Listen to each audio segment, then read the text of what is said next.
Welcome to the show, everybody. My name is Mark Farzetta. This is the Farzy Show, presented by MyBookie, mybookie.ag. Just lovely to have you along for the ride. Phillies absolutely dominate over the weekend. We got so much to get into when it comes to the Philadelphia Phillies. They're starting pitching. They're bullpen. Rob Thompson's dilemma came to an end yesterday. Back-to-back games where you're going to decide whether or not you're going to cost your starting pitcher a no-no or not. And also, Aaron Nola going out there. 8 innings, 2-run baseball, 7 scoreless innings. That is, of course, after the first inning. Kyle Schwarber hit his 6th home run. And what Trey Turner and Johan Rojas, well, what this homestand has done for them and their batting averages, oh my goodness gracious, it's a sight for sore eyes. It's a beautiful thing. In all, the Phillies come home, and they don't play down to the Rockies. They don't play down to the Chicago White Sox, who, good God, man, are a little league team, and they win 8 of 10 on the 10-game homestand. Now they go on the road for 10 games as well. So we'll get into all that when it comes to the Philadelphia Phillies and what they got going on. But we got some draft conversation we're going to have, of course. We're going to get into that fine conversation. But what we're really going to get into today is this story from Keith Pompey of Inquirer.com. It asked the question that I think we're all thinking about, which is, what the hell are the Sixers doing with Joel Embiid? Now, before we go into the glass conversation, and by the way, for the people on the podcast, the headline of the story is Joel Embiid's career is more important than these playoffs. The Sixers' Game 1 loss should show them that. I think that should be the headline. Anyway, more important than Joel Embiid's career. I agree with all that. However, the full season doesn't matter. Quite factually, as the Sixers played the entire regular season to earn the 7th seed, then had to play in the play-in tournament to earn the 7th seed. See how that works? Doesn't make any sense. Anyway, Joel Embiid re-aggravated the knee injury. He at least annoyed the knee injury. He teased the knee injury. He was bothered again in the same knee that caused him to miss 2 months of the season. And all that. So before we get into the glass conversation about, he's glass, everything happens in the playoffs. And I even told you guys on Friday, it's like I'm not worried about Joel Embiid's current injury. I'm worried about what the next injury could be. And that scare only came when Joel Embiid got poked in the eye and then after the game was wearing sunglasses in the locker room. Not good. But for me, it's not just about the eye. It's not about the eye. It's all about the knee, an injury he did sustain during the season. And then in the second to last game of the year, when they're playing the Orlando Magic, he seemed to tweak that knee again. Then here in the playoffs, in Game 1 against the New York Knicks, in this first-round playoff series, Joel Embiid tweaked the knee again, had to leave the game, and then he came back in the second half.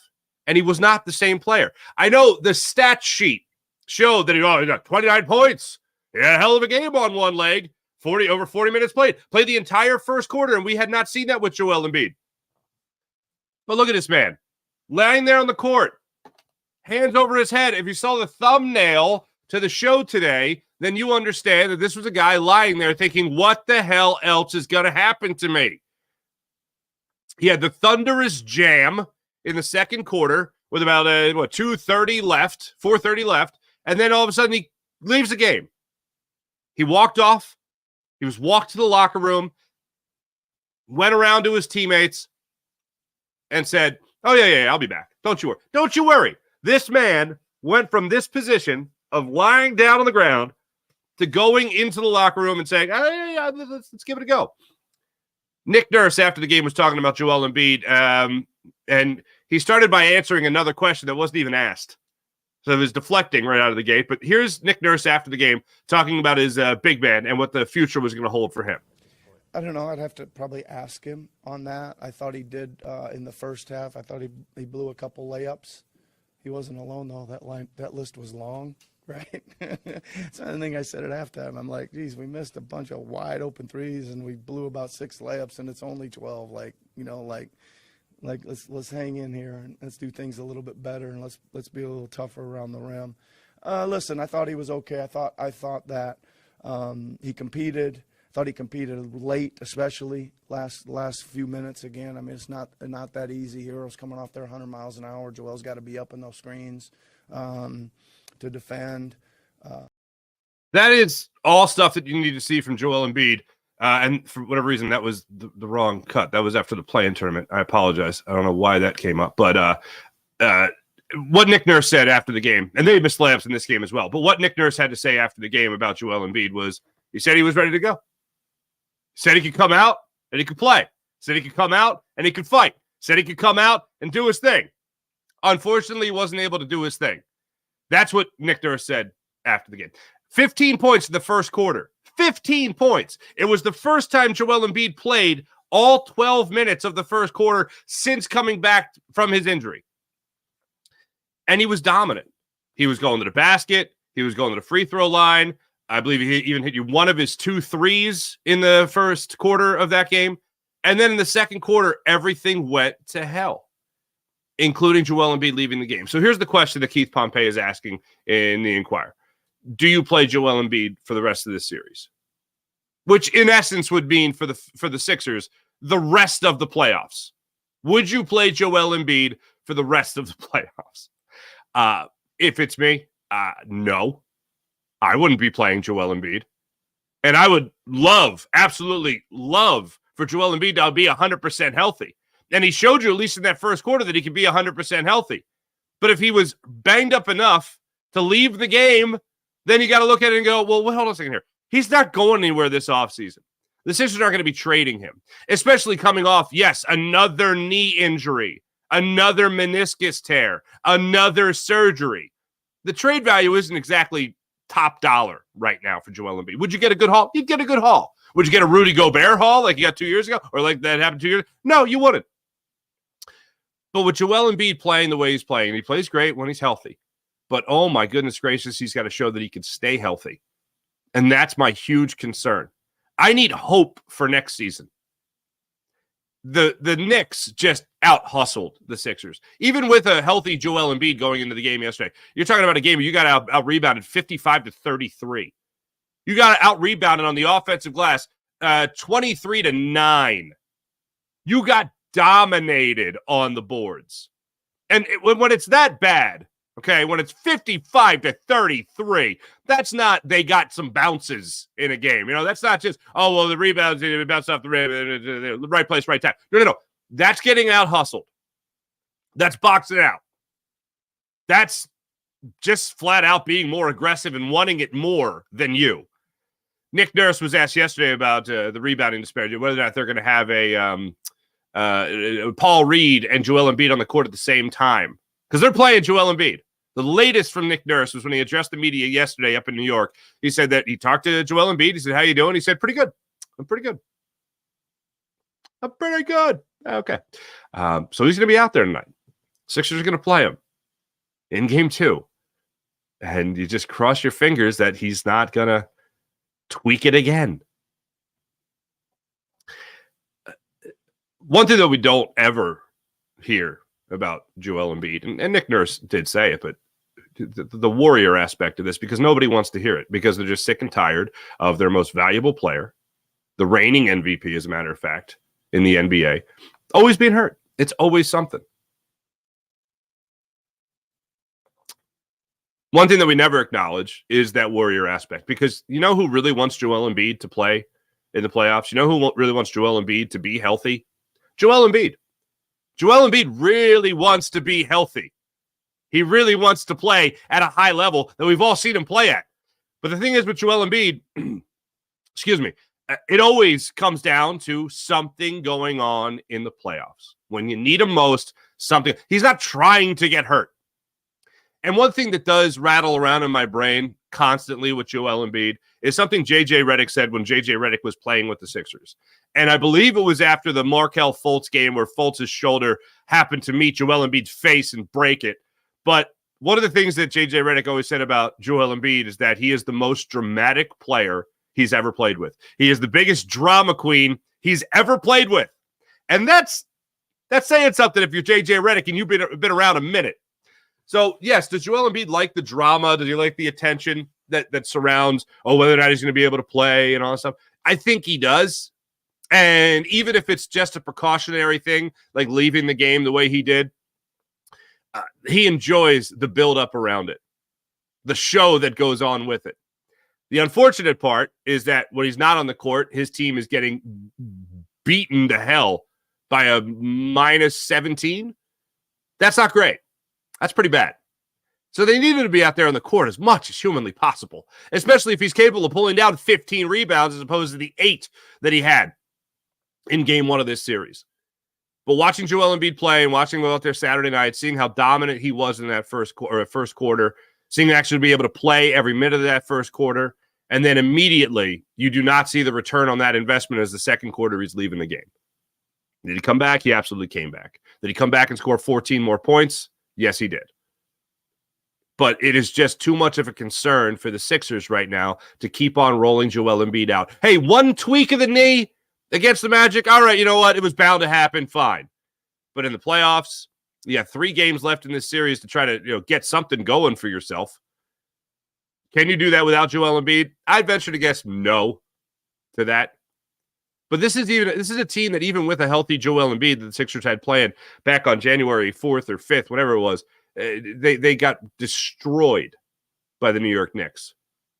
With a healthy Joel Embiid in the regular season, but albeit still this same New York Knicks team. After the game, Tyrese Maxey was talking about how this Knicks team is just the real deal. It was exactly everything you were hearing before the series started. After the play-in tournament game, Tyrese Maxey going out and just saying that the Knicks are a for real team. They got to be aware of everything at all times and know what's what. And this Sixers team needs to find a way to match that energy. Outside of Joel Embiid, I mean, you got nothing from your bench. You have a 20-point scorer in McBride for the Knicks in that game 1. Sixers didn't have any answers for that. Kelly Oubre tried to get things going there in the second half. Couldn't really do it. Kyle Lowry got things going for you in the second half of game 1. That started to get you a little bit of momentum. Tyrese Maxey came alive. I had to look at 2 months of the regular season as the Tyrese Maxey steps into the number 1 role. And for the most part, Tyrese Maxey did a great job, but he wasn't leading this team to a category of staying in the top 3 seeds in the Eastern Conference. He was leading the team to holding on to the 7th seed and flirting with the opportunity to get a 6th seed, maybe a 5 in the Eastern Conference. That would have been passing with flying colors. As far as the individual performance, yeah, you saw Tyrese Maxey play great. He certainly needed a lot of help when it came to getting out of the 7th seed, including Joel Embiid coming back from the injury. I had to watch a whole season of that. Oh, how much can Tyrese Maxey really improve? How much can Tyrese Maxey get better? That's what we had to watch through the regular season. I don't want to have to now watch that in the postseason. That's what the regular season was for. But I can't continue to see Joel Embiid hit the ground, wonder if this is it, and he's going to be medically ruled out. The way he laid there on the floor in game 1, looking up at the ceiling at MSG going, so is this it? Is this how it ends for me in the playoffs this year? Injury that knocked you out for 2 months. Come back, you tweak it, come back again in the playoffs, you tweak it again, you come back from that. Look, I am not rolling out some conspiracy that the Sixers know it's worse, but they really want to win, and they don't want to waste any more playoff time. They want to try to maximize as much as they can with Joel Embiid. I'm not a conspiracy theorist to the degree where the Sixers are just rolling him out there no matter what. I think they're trying to protect, I hate using the phrase, but they want to protect their asset. They want to protect their MVP in Joel Embiid. I don't think they have any desire to trade him at any time soon. So I don't think they're forcing him out there. If he's healthy enough to play, he's going to play. I do have a concern about next year, and I hate, in the playoffs especially, defaulting to next year. 2 things did cross my mind during the game. One had to do with this playoff run, if you want to call it that, right? The first thing is, well, you can't get bounced out of the second round of the playoffs if you don't make it to the second round of the playoffs. So there's that. The other thing that crossed my mind was the New York Knicks in this game had 26 second chance points. There were at least 4 occasions in the game where Joel Embiid went out there and was trying to get some rebounds, trying to corral a defensive rebound, and it bounced over him, Paul Reed, Nico Batum. One was over the head of Tyrese Maxey, not that you're looking at him to get you 10 boards or anything like that. There are a couple of occasions where the Sixers didn't surrender second chance points. You know what they surrendered on at least four occasions? Third chance points. You can't give up second chance points if they're third chance points. Dante DiVincenzo shoots a three. Jalen Brunson shoots a three. Misses. Knicks get the rebound. Kick it over to Josh Hart. Josh Hart misses a three. They get the rebound. And then they get another three. They get a three from McBride. There you go. First half, what, four? Are all 4 threes in the second quarter for McBride? Of his first half threes? I think they were. But yeah. If I could, other than waving a magic wand and making Joel Embiid healthy for game 2, the number one thing that I do is have the Sixers all over the glass. All over the glass. And they certainly weren't able to do that in game 1. So yeah, 2 things that came out of Nick Nurse address in the media yesterday. Actually, 3 things. Gosh, I forgot about the Tobias Harris thing. The first thing, Joel Embiid says he's pretty good. I wouldn't play him. Sixers are going to play him. He's medically cleared. He's going to play. So he's playing. That's the first thing. He's pretty good. That's what Joel Embiid told Nick Nurse, and that's what Nick Nurse told the media yesterday. The second thing is Paul Reed and Joel Embiid possibly being on the floor at the same time in game 2. Whatever it takes. If that takes minutes away from Tobias Harris, so be it. I'm on board with that. Could you be seeing the overlap a little bit more with Paul Reed and Joel Embiid? Fine by me. Whatever helps you own the boards. Or at least not a 22 rebound difference. So let's go with that. Also, whatever doesn't give them 26 second chance points, that would also be helpful. Or, 8 third chance points. That's the stat I want to see for game 1. And then number 3. And this is also this just also happens to be from Keith Pompey of Inquirer.com. His tweet was, I'm trying to think of the number of shots. Or was it just 8 points? Was it 8 points from Tobias Harris? 9 points from Tobias Harris? Whatever it was. Tobias Harris only took 7 shots. And I'm thinking, only? He only took 7? I'm like, that's a lot of shots. Too many. That's too many shots from Tobias Harris. We've talked about this a lot in other sports, like Trey Turner in the first couple months of the season last year, first 4 months of the season last year, just looking lost, looking terrible, looking dreadful, right? Flailing at pitches, Nick Castellanos flailing at pitches, guys looking lost. Tobias Harris shooting the basketball looks lost. The Heat game, 2 air balls. This game, game 1 against the New York Knicks, he had, you know what's worse than an air ball? I'll tell you what's worse than an air ball. When you are at the foul line extended on the perimeter and you shoot the basketball over the rim, the far side of the rim, and it hits the far side of the backboard. That to me is uglier than an air ball. Uglier than an air ball. The air ball, I don't know. I don't know why. I was watching and I was like, that's worse than an air ball to me. And then I was like, explain that to yourself. And I'm like, I can't explain that to myself. This is the conversation I'm having with my crazy ass while I'm watching the Knicks just dominate the Sixers and Tobias Harris trying to do whatever he can, trying to help the team win. But I'm watching it and I'm like, that's worse than an air ball. And now, why is it worse than an air ball? I don't know. Because an air ball, I don't know, at least you think it looks like it's on line. And when you shoot over the rim, that just means you have no clue whatsoever. I don't know. I make it make sense to me. That's just aesthetically, maybe, I don't know. Am I crazy? Does it aesthetically look worse than an air ball that's short of the rim? Maybe because you thought it had a prayer going in. I don't know. But it just looked worse. So I don't need more shots from Tobias Harris. You know what I need from Tobias Harris? I need more rebounds. Because at least in the play-in game against the Heat, he got 10 boards. You know what 10 boards were?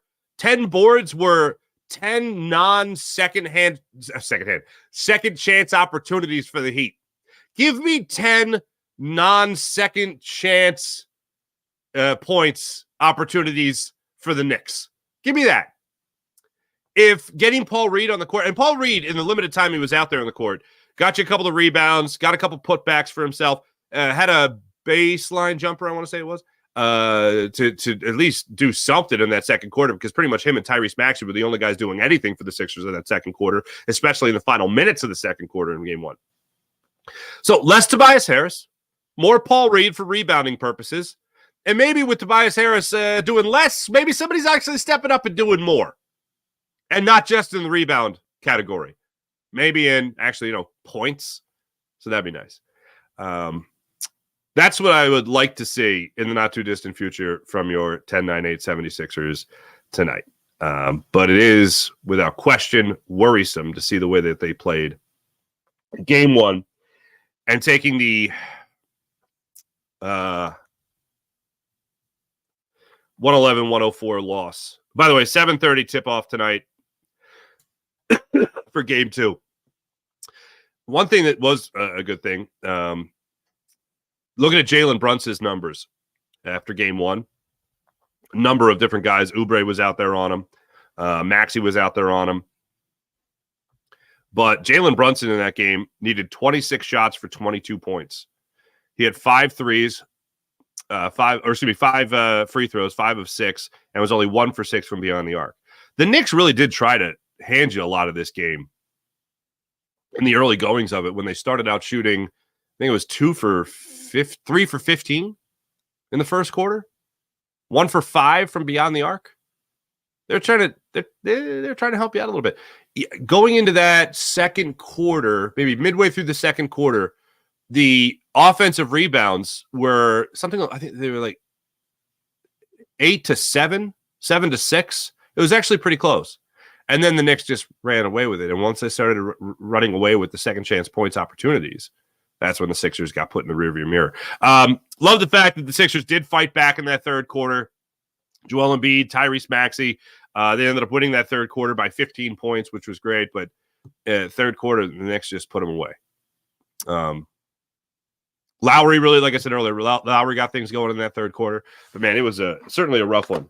Certainly a rough one for the Sixers in that. So tonight, 7:30, we'll see if they can bounce back. Oh, make sure you guys click like, subscribe, and all that stuff on the Farzi Show YouTube channel, Jacob Media YouTube channel. And make sure you guys subscribe to the all-new Locked On Sports Philadelphia YouTube channel as well. Yours truly will be on after the Sixers 7:30 tip-off. Taking on the Knicks in game two. I'll be on with instant reaction immediately following the game. So make sure you guys check me out right there after the game tonight. Your Philadelphia Phillies. Actually, you know what? Before I go any further on those Phils, I see the comments lighting up here on the Sixers. I want to see where everybody else is out. Okay, Sean Gillespie. I'm with you, Farzi. Keep Embiid out. Sixers have to learn to win without him if possible. Mo. What's up, Mo? This guy looks like Nick Are you saying Soriani? That's hilarious. Yeah, I get that a lot. Hello, Mo. I look like Nick Sirianni's drunk bald brother. That's usually what I get. To the cashier at Trader Joe's, I'm not Nick Sirianni. IBH, good morning. Sean Gillespie, good morning. Sean Gillespie, Logan. Sixers weren't helped by the bench either. Correct.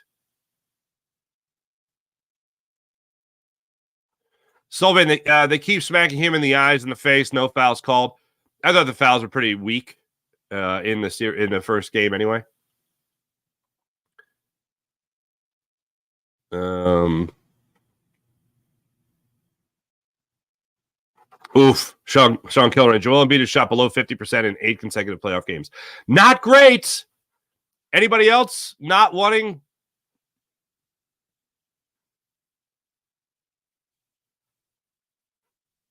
Nobody else chiming in on whether or not they want Joel Embiid to play.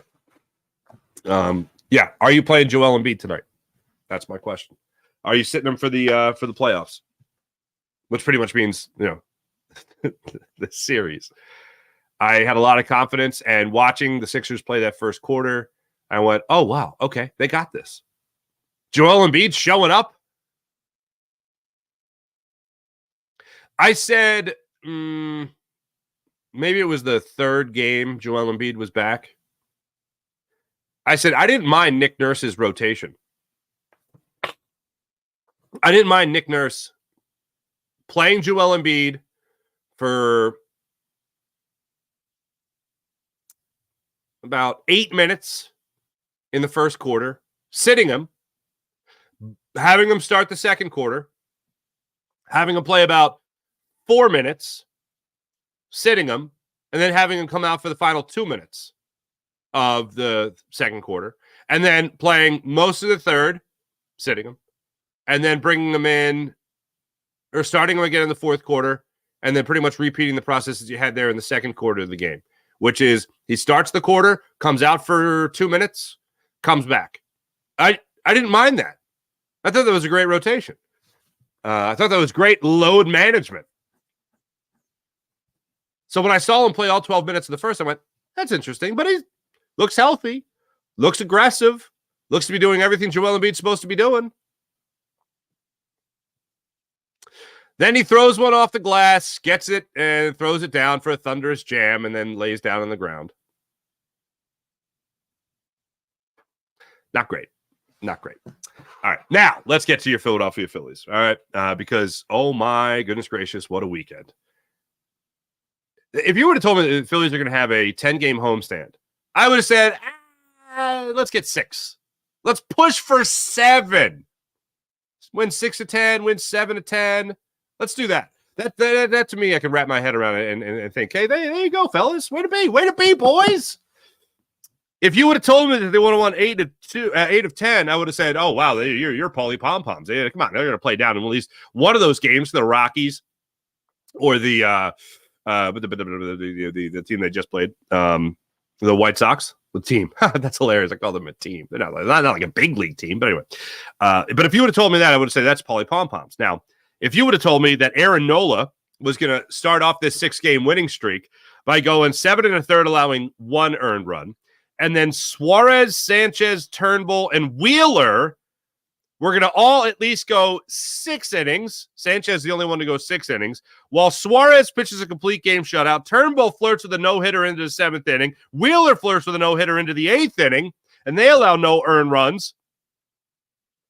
And then Aaron Nola comes out in the homestand finale and gives you 8 innings of 2-run baseball and only allows a 2-run home run in the first inning and then shuts him down the rest of the way. If you would have told that, I would have said, you're Paulie Pom-Poms. But here we are. 6 consecutive starts where you've gone at least 6 innings with your starter.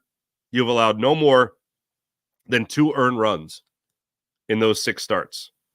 The Phillies starting pitchers, listen to this, 37 2/3 innings pitched over their last 6 games. 3 earned runs.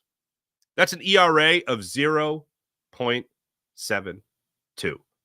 Holy hell.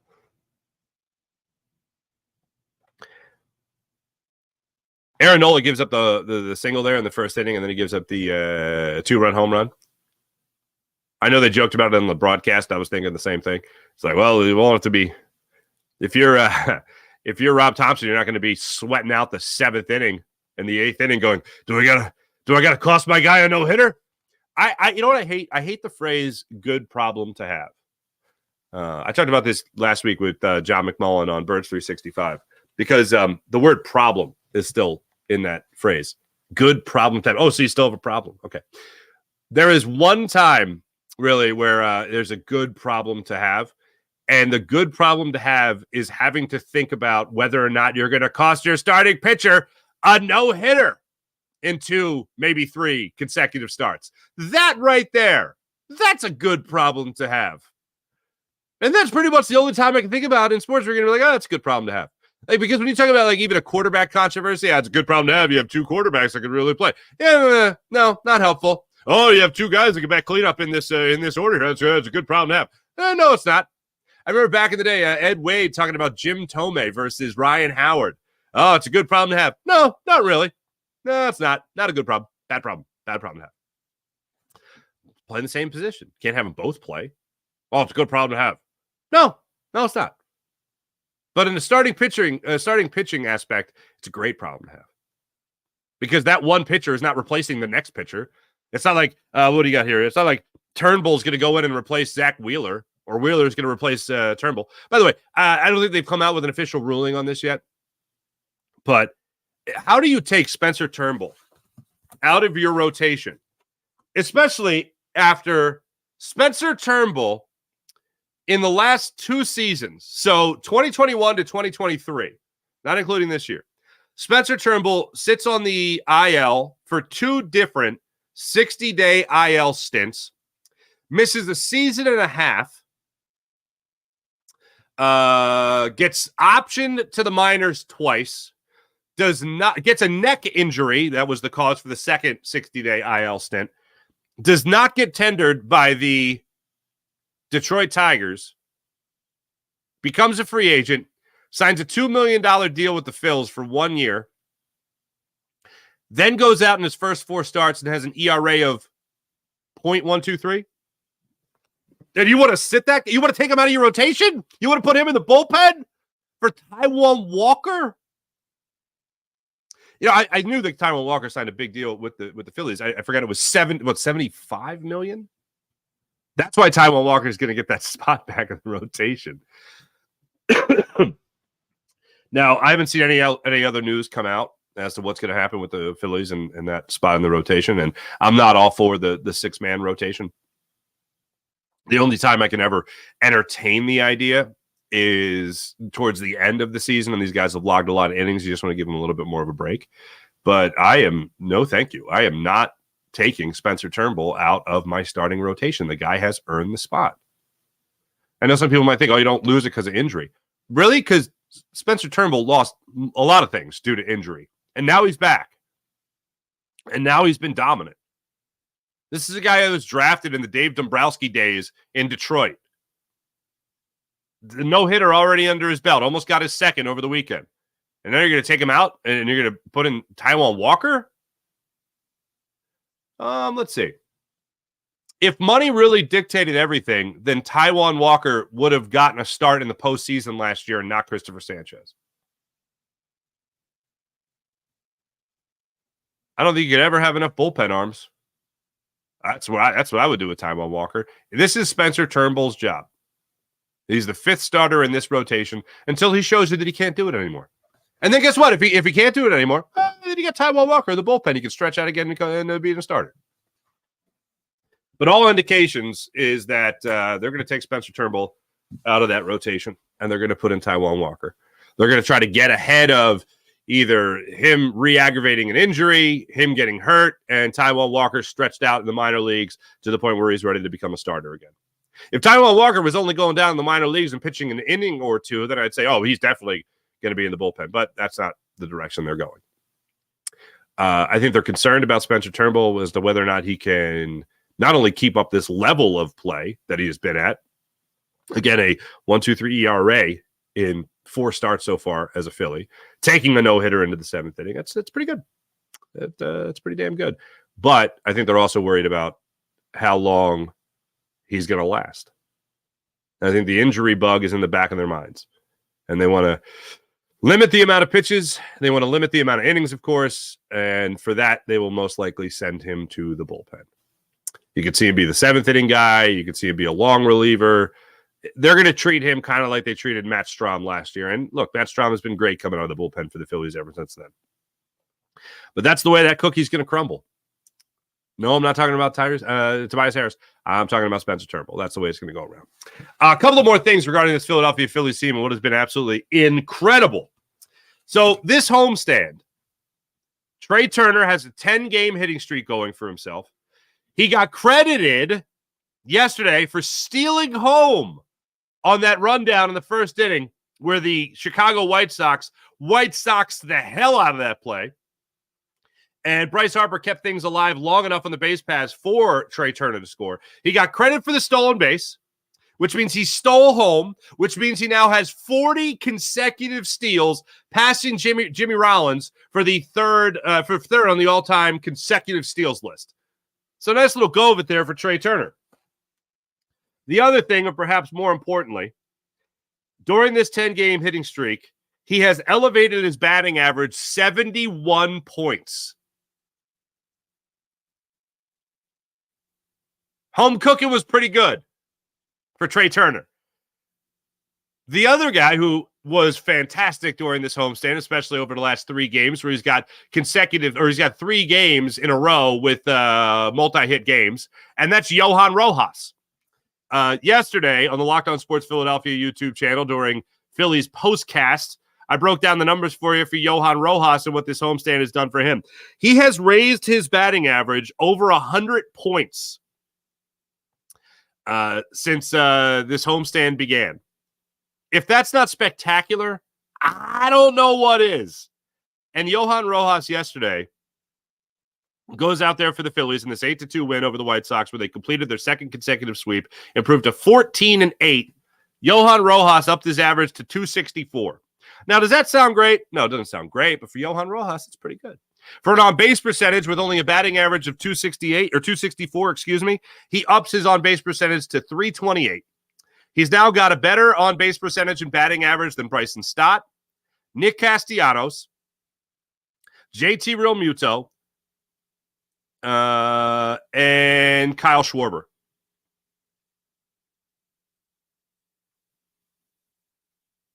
Remember before the season when we were like, if Johan Rojas is saving your lineup, then you got bigger problems? Oh, you got bigger problems, baby. You got bigger problems. But he, another multi-hit game yesterday. He came into this series, into this homestand, really struggling, as we know. He got a day off. Rob Thompson put him back in the lineup, let him clear his mind, if you will. And he comes back from St. Louis. Now, when they left St. Louis, he was batting 161. He raised his batting average over 100 points. He raised his batting average 103 points in this homestand. He raised his on-base percentage by 90 points.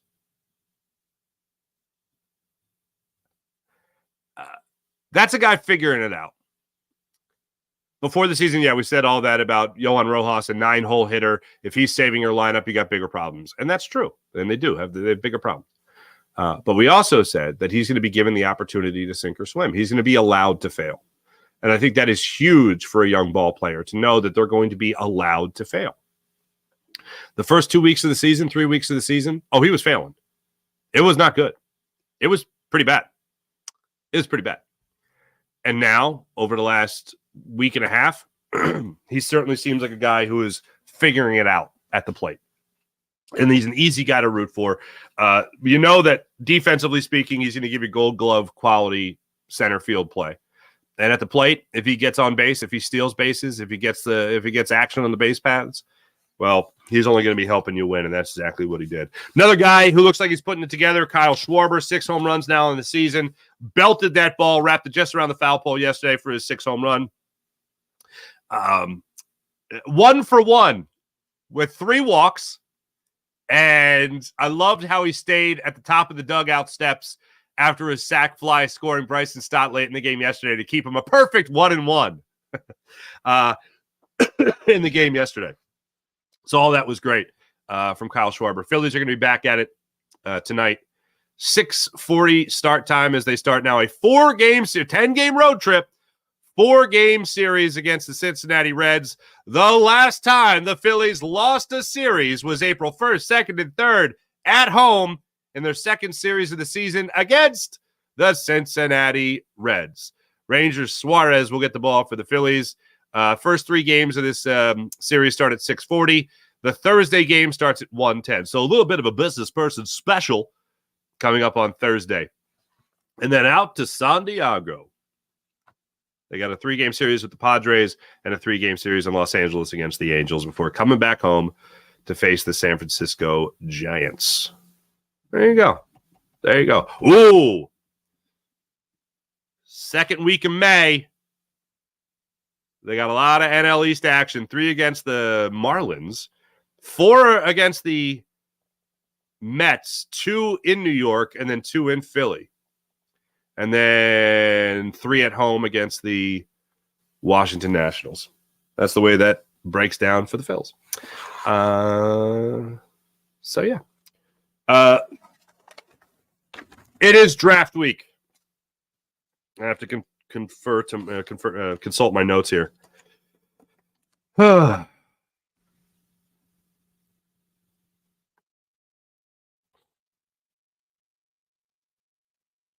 Here's how I have it boiled down for the Eagles. I'm locked in on the Eagles taking an offensive lineman.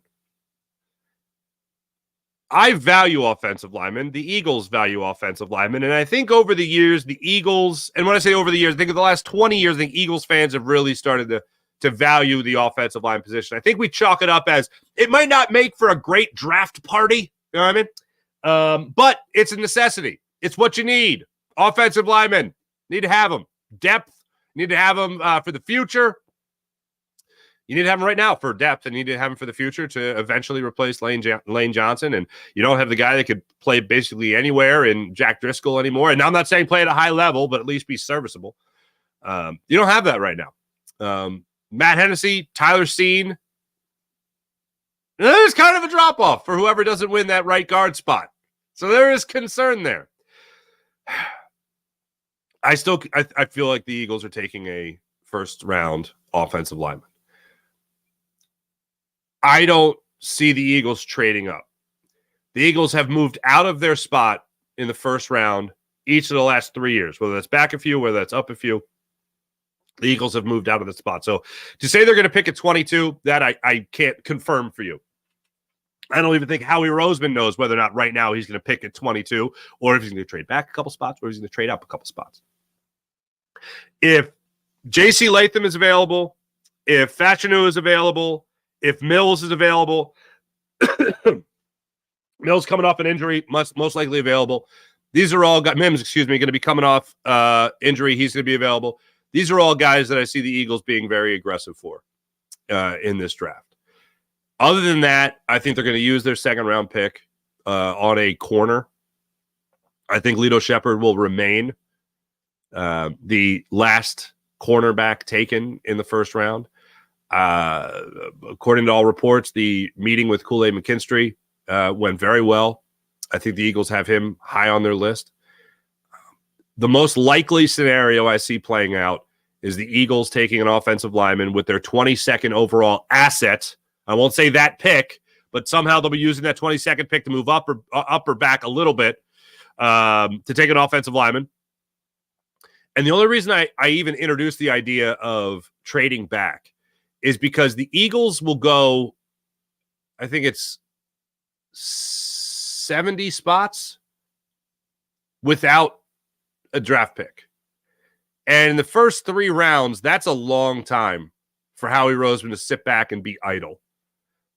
So if they trade back in that first round, it might be for a 3rd-round pick, just so they could stay involved and not have that long layoff between picks.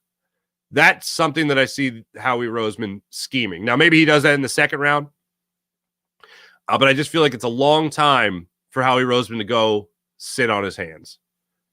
Something tells me that's not going to be the way it goes down for Howie Roseman. I think it's 3 5th-round picks.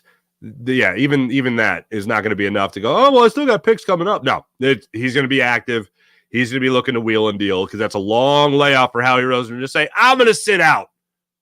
I'm going to let everybody else do their thing. I'm going to sit out over here. Depending on what goes down in that first round, I could see the Eagles. I'm not saying it's likely. The most likely scenario is they move up and they take an offensive lineman. After that, in the 2nd round, they take a corner. And then after that, maybe you'll see them prioritize linebacker. Maybe you'll see them prioritize more offensive line depth, more offensive line help. And that's how I see this playing out as of right now on this Monday morning of draft week. That's how I see it breaking down. Before I get back to the chat check, let me tell you guys about how much fun it is on MyBookie. MyBookie.ag. Take advantage of all they have to offer on MyBookie.ag. Want to bet on the world of baseball? Go right ahead. Want to bet on the world of basketball? The playoffs underway? Go right ahead. It's all available at MyBookie. MyBookie.ag. Just use promo code Farzy when you download the app and create an account because you get up to $1,000 redeemable cash bonus at MyBookie. MyBookie.ag. Once again, promo code Farzy, up to $1,000 redeemable cash bonus. And if betting on sports ain't your thing, maybe you can bet on the world of television. You like TV? You can bet on the world of television. You can also bet on the world of politics. Do you know how to party or what? So do it all on MyBookie, mybookie.ag. How about the Game Time app? Want to go to a game? Want to go to the concert? Want to go to the big comedy show? Whatever the case may be. Download the Game Time app to your phone and have yourself a great time at the next big event that you want to go to. And let's not forget about the Game Time guarantee. If you find tickets on another site or app for less money in the same section and same row, the Game Time app will refund your account 110% of the difference. That's right. You get credit 110% of the difference on the Game Time app.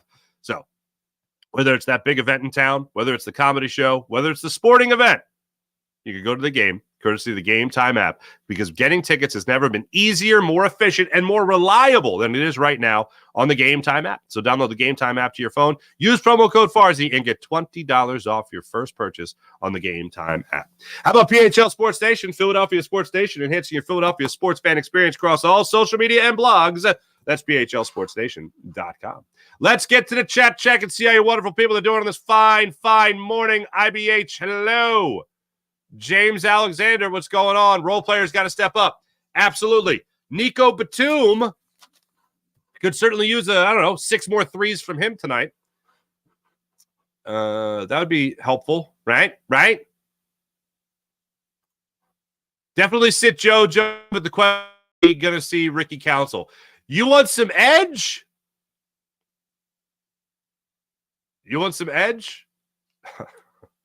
Then Ricky Council. I'm all for it, man. I'm all for it. Put him in there. Philly Fanatic 717. 717? Well, we hanging out there in York County? Anyway, Joel has to play. You can't go 0-2. RR, I feel like they're done.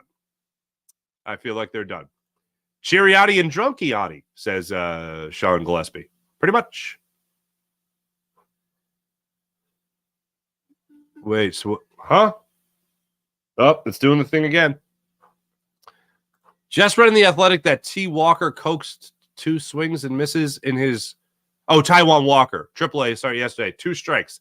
Yikes.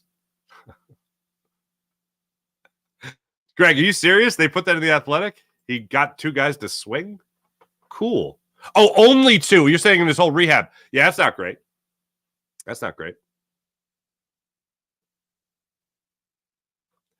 Okay, now this is funny. I haven't heard this one yet. Residual. All right. Residual, Mike. Look at Tobias. Laugh out loud. That is funny. 71 points. That's wild. April, I know, right? It is pretty. Well, damn. Okay, Rojas. April, right? These guys are heating up. Late bloomer.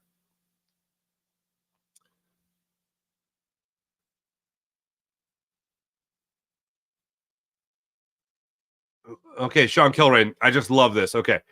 Cal Raleigh is the first player to homer in a doubleheader game, catch a shutout win, and record 4+ hits in a game with a home run in the same series since Forrest Smokey Burgess for the 1953 Phillies. Well, how about that? I love going back on Baseball Reference.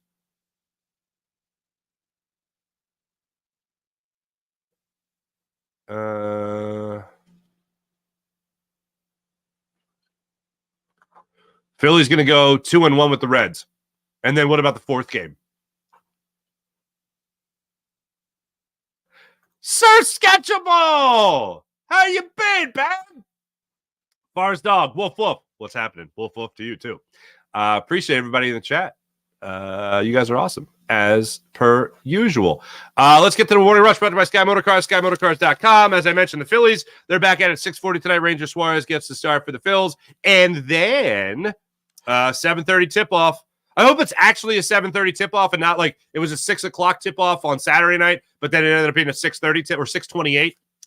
So let's hope for that. Thanks for watching. Thanks for listening. My name is Mark Farzetta. Have a great rest of your day, everybody. Make sure you like, subscribe to the Farzy Show YouTube channel, Jacob Media YouTube channel, and make sure you like and subscribe to the all-new Locked On Sports Philadelphia YouTube channel as well. We'll all be bringing you Phillies post-game coverage, Sixers post-game coverage. Tonight, it'll be Sixers post-game coverage. See you guys then. Have a great rest of your day.